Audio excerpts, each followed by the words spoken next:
Bonjour à tous à m'éveiller et bienvenue sur cette chaîne. Merci à tous ceux qui likent, qui commentent et qui partagent les vidéos et bienvenue au nouveau. Suite de la vidéo précédente sur les voyages astro, du coup, ce qu'on peut voir, où là je précisais sur les extraterrestres. J'ai été coupée au bout de 30 minutes, je ne peux faire que 30 minutes max de vidéo, donc j'ai été coupée en plein milieu où je vous parlais du coup de la deuxième expérience que j'ai faite. Donc, pour rappel, ce que je fais, c'est, je pense, des projections astrales. Hein, donc, hop, je fais remonter tout ça, hein, on va dire l'âme. Hop, elle sort par en haut, et là, on va faire des voyages. Donc, je vous avais parlé de la première expérience que j'ai pu avoir avec des extraterrestres. Là, je vous partage la deuxième. Enfin, c'est pas chronologique, c'est celle que j'ai faite hier soir, parce que c'est encore frais. Donc, je monte comme d'habitude, ce n'est pas prévu en fait, hein, je me dis pas tiens je vais aller voir une nouvelle planète aujourd'hui, ça se fait comme ça en fait. Donc je vais dans l'astral et en fait là ce que je voulais faire c'était justement pratiquer plus profondément les voyages astraux pour voir plus de choses en fait. Hein, je veux développer mes capacités, voilà tout simplement. Donc c'était ce que j'étais en train de faire. Désolée, petite interruption. Donc je vous disais, on se met en état modifié de conscience. Le corps physique, c'est un peu comme si il s'endort un peu en fait, quoi, et hop, ça laisse le champ libre pour qu'on voyage. Donc hier, je pars du coup, et ça m'amène vers une planète rouge. Mais ce n'est pas Mars. Donc du coup, je voyage, hein, j'arrive vers cette planète et je me vois clairement poser le pied, je ne sais pas trop comment on peut le dire puisqu'on n'a pas de corps physique, mais sur cette planète. Donc la surface de la planète, ça faisait un peu comme ce qu'on pourrait imaginer sur la surface de Mars. C'est poussiéreux, tout ça, ça a une couleur rouge. J'ai pas vu de vie à la surface comme ça. Par contre, vous aviez la surface de la planète et il y avait des grandes crevasses en fait, comme ça. Et quand on avançait dans les crevasses, là, il y avait plein de vie, ça grouillait de vie. Donc, je demande à avoir les voiles parce que sinon, il y a des genres de voiles qui se mettent et on ne voit pas toutes les créatures qu'il peut y avoir. Le voile se lève du coup et je vois donc pareil de la végétation, enfin voilà, de la vie. Hein. Il y avait tout plein d'animaux, des animaux que je n'avais jamais vus ici sur Terre. Et d'ailleurs, je m'approche de ce que je pensais être un animal. Alors, pour vous donner une idée de à quoi ça ressemble, on aurait dit comme un corps de dinosaure, un tyrannosaure rex, mais sans la tête. Vous voyez, juste le corps, admettons, hein, mais en plus petit, beaucoup plus petit. Et la gueule, je peux le dire ça, enfin si je puis dire ça comme ça ressemblait un peu à un mélange d'un autre dinosaure qu'on aurait pu voir sur Terre. Mais je ne sais plus lequel. Bon, ça faisait une longue gueule comme ça, mais c'était pas du tout agressif, pas méchant, rien du tout. Hein. Et si je me souviens bien, il y avait comme un peu deux antennes ici avec des yeux, un peu comme des escargots, vous voyez, puis les yeux, ils pouvaient bouger comme ça sur les antennes un peu partout. Donc au début, je pense que j'ai affaire à un animal de cette planète-là, et en fait, je comprends que c'est un des habitants de cette planète-là. Parce qu'en fait, après, il y en avait plein. Et ils avaient installé des genres on va dire peut-être un peu des genres de des choses comme ça, en fait, qui étaient aussi rouges, hein, de la même couleur que la planète. Et je comprends que là, en fait, ça fait de l'ombre dans la crevasse. Donc, du coup, il y avait beaucoup plus de vie qui était possible. Il y avait deux soleils aussi, je m'en souviens. Donc, il y en a un qui tournait vite autour de la planète et l'autre qui était beaucoup plus lent. Un peu comme ça pourrait faire chez nous ici sur Terre. Je ne me souviens plus trop de ce qu'on a fait. On a fait un échange par télépathie, pareil. Donc, c'est toujours dans un esprit d'échange. On échange quelque chose. Donc moi, j'en apprends un petit peu sur eux et eux, ils en apprennent un petit peu sur les humains s'il y a besoin. Mais bon, je n'ai pas eu un souvenir de fou, hein, de messages de révélation ou de choses comme ça. Et après, je suis revenue. Je vais vous parler là maintenant d'une expérience qui a été quand même assez impressionnante du coup.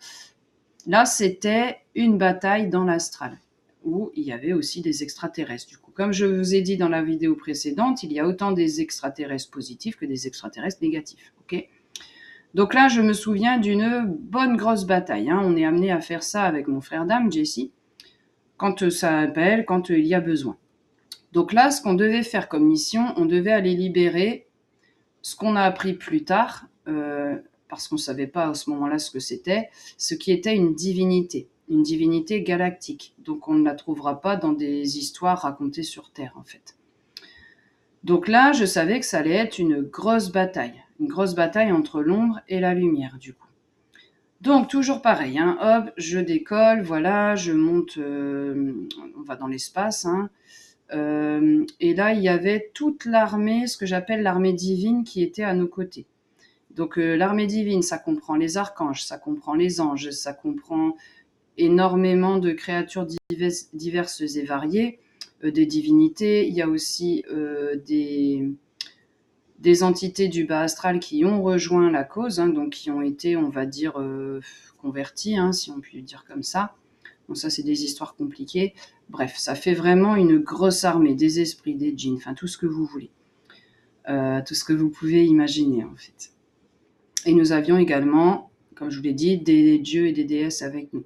Hein, des déesses comme Isis, par exemple, Nout, enfin ce sont des entités, si je puis dire, avec lesquelles on travaille beaucoup.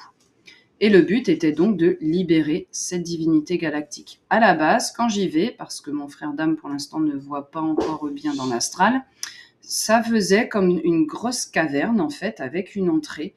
Il y avait un genre de brouillard, on voyait pas dedans, on voyait une silhouette, enfin je voyais une silhouette du coup grise, quoi, mais vraiment cachée, voilà, on pouvait pas bien la voir. Il y avait des genres de barreaux qui la retenaient avec 3 rayons lumineux comme ça, avec, si vous voulez, des gros cadenas. Bon, je passe la technique, il faut qu'on récupère des clés, bref, il faut ouvrir des portails, tout ça. Et là, pendant qu'on devait libérer cette divinité-là, vous vous doutez bien que l'ombre, elle voulait pas. C'était elle qui l'avait emprisonnée, donc elle voulait pas qu'on la libère. Donc on a été amené à se battre dans l'astral du coup. Donc ce dont je me souviens, c'est d'un gros œil, pour ceux qui ont vu, comment ça s'appelle déjà, Le Seigneur des Anneaux. Ça ressemblait à l'œil de Sauron, vous voyez, quand il est sous forme d'œil immense comme ça. Et là, on parle de puissance quand même qui, c'est phénoménal, hein, c'est pas une petite entité, quoi, en fait. Ça, on va dire que c'est un genre de chef, quoi, vous voyez. Et il y a plein de liens, etc. Il y a plein d'entités qui y sont reliées, donc on est amené à se battre, hein, c'est tout. Donc, mon frère d'âme, lui, gère tout ce qui est les entités hyper sombres, hyper négatives du bas astral. Ça fait partie de sa mission. Il est excellent là-dedans. Et en fait, on a chacun nos spécificités, en fait. C'est tout, c'est complémentaire. Donc, il s'occupe de ça avec toute l'armée divine. Et moi, pendant ce temps-là, j'étais en train de libérer, en fait, cette divinité. Donc, les clés que je récupérais, chaque clé était associée à des choses qui pourraient être difficiles pour une âme, du coup, d'aller voir. Il y avait une clé, si je me souviens bien, qui était liée avec tout ce qui est la sphère des pensées. Donc ça vous met des peurs, des doutes, des critiques, tout ce que vous voulez pour ne pas aller faire ce que j'étais venu faire. Ok, ça c'était l'ombre qui intercédait. La deuxième clé, je crois que c'était tout ce qui était au niveau des émotions. Donc pareil, toujours pareil, que je ne puisse pas ouvrir cette clé. La dernière, je me souviens que c'est celle qui a été la plus difficile, c'était relié, on va dire, un peu au chakra racine, donc tout ce qui est vice, des trucs comme ça, des trucs malsains, genre de la sexualité malsaine, ou vous savez, de la richesse, quand on veut avoir la richesse, l'égoïsme, enfin en fait des trucs comme ça. Et c'était un peu comme des mini-épreuves, quoi, si vous voulez. Quand j'ai réussi du coup à ouvrir ces choses-là, les espèces de barreaux lumineux là qui emprisonnaient cette divinité, du coup, ça s'ouvre. On peut ouvrir, enfin j'ai pu du coup ouvrir la grille. Et là, ce qui apparaissait juste quelques secondes avant comme une silhouette grise qu'on ne pouvait pas bien percevoir, sort. Et là, ça a été d'une telle puissance que je dirais pas que j'ai eu peur, mais j'ai pas trop compris ce qui se passait en fait, parce qu'elle avait une place qui était énorme. Il m'a fallu plusieurs jours après avoir réatterri pour recontacter du coup cette divinité, je ne savais pas que c'était une divinité, et lui demander qui c'était. Elle se représentait un peu comme une galaxie. Voilà, si on peut le voir comme ça. Donc ça faisait au début comme l'espace en fait, mais plutôt de couleur sombre. Donc au début j'ai eu peur, je me suis dit j'espère que j'ai pas été libérée un truc hyper négatif qui aurait pas fallu. En fait, on est toujours guidé dans ce qu'on fait, donc bon, on m'aurait pas fait libérer n'importe quoi. Et plus tard, j'ai pu contacter du coup cette divinité-là. Et on a commencé en fait à travailler ensemble de temps en temps. Ok, c'est pas quelqu'un avec qui je vais travailler tous les jours. Donc ça, c'est un peu le genre de bataille qu'on peut avoir dans l'astral. J'ai rencontré du coup des extraterrestres, mais sur Terre aussi. On n'est pas obligé de partir dans l'astral. Donc déjà, de toute façon, les extraterrestres sont présents ici sur Terre, mais depuis hyper longtemps, quoi, depuis hyper longtemps. Ils ont aidé notamment à la fondation de monuments, d'édifices comme des pyramides, des choses comme ça. Donc, comment je les ai rencontrés dans la vie physique? C'est pareil, c'est assez récent, hein. C'est plus on travaille sur soi, plus on a les capacités qui se développent, plus on peut aller loin, en fait. Et là, je suis amenée parfois, mais en soins, avec des personnes, j'ai envie de dire lambda, en fait, hein. Eh ben, ils se font attaquer par l'ombre. Et dans l'ombre, comme je vous ai dit, il y a des extraterrestres positifs, il n'y a pas de souci, il y en a des négatifs. Donc, une des dernières occurrences à qui j'ai... Enfin, une des dernières, on va dire, espèces extraterrestres à qui j'ai eu affaire, c'est ceux qu'on appelle les petits gris. Ils sont connus, ceux-là. Ceux-là sont négatifs. Et en fait, ils vont déposer en nous, dans nos corps subtils, ça peut être, c'est des outils en fait, donc ça peut autant être des puces, ça fait genre des petites puces comme ça carrées qu'on va mettre, qu'ils vont mettre un peu n'importe où, et ça fait des filaments en fait qui viennent se mettre un peu partout dans les corps subtils. Ça peut être dans les chakras, ça peut être un peu n'importe où en fait. Donc ça, on peut les retirer.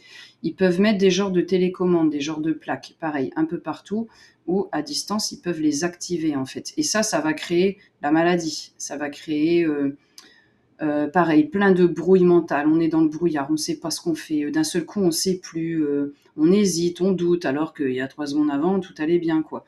Ça peut arriver au point où, bon, moi je travaille quand même tous les jours avec les énergies, et ben je doute de quelle main utiliser. Enfin, je veux dire, c'est tellement la base, quoi, que... Et là, d'un seul coup, il y a un truc qui va pas. Et c'est comme ça qu'on va pouvoir aller retirer ce qu'il y a à l'intérieur du coup des corps subtils, quand on manipule les énergies, et en fait, la spécificité que j'utilise du coup, c'est que quand je sens des liens chez une personne, des liens énergétiques, si je touche le lien, je vais pouvoir remonter le fil en fait.